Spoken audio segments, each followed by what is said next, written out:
On a quiet Tuesday morning, police opened the door to apartment 4C. Inside, they found a crime scene that made no sense. Nothing was stolen, nothing was broken, but someone was dead. And nearly 4 decades later, investigators still cannot explain how or why. The victim was Rachel Moore, a 32-year-old school counselor who lived alone. She was known for her routines, her organization, and her quiet lifestyle. Rachel didn't have enemies. She wasn't involved in risky behavior. She wasn't expecting visitors, which is what made her death so baffling. Rachel was discovered lying on her bedroom floor. There were no signs of forced entry, no signs of a struggle, no defensive wounds. The apartment door was locked from the inside.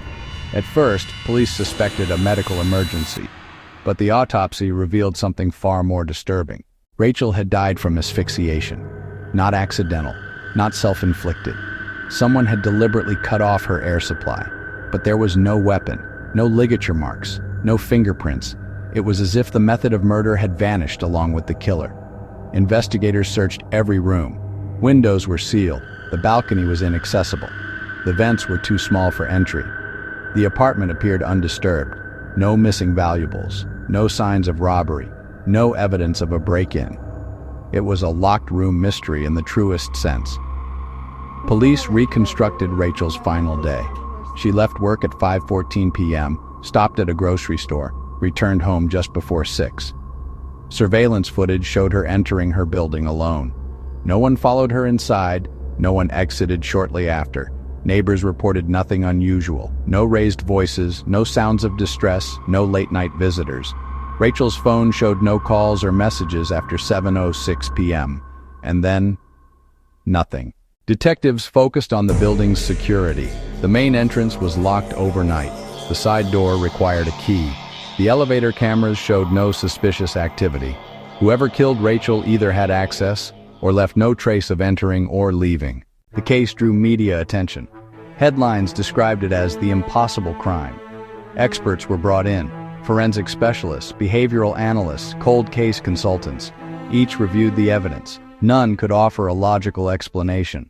Some theorized that Rachel knew her attacker. Others suggested an intruder with advanced skills. There were even theories involving medical anomalies, but none matched the facts. Years passed. Evidence degraded. Witnesses moved away. Memories faded. The case grew colder. Then, 15 years later, a new detail emerged. During a routine audit, an investigator discovered an overlooked maintenance report from the building. It documented a brief power outage on the night of Rachel's death, lasting exactly 4 minutes. 4 minutes, just long enough for cameras to go offline, just long enough for someone to move undetected. The revelation reignited the case.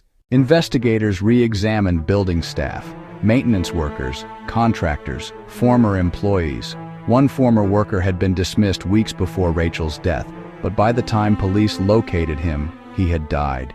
The trail went cold again. Despite advances in DNA testing and forensic science, no new evidence emerged.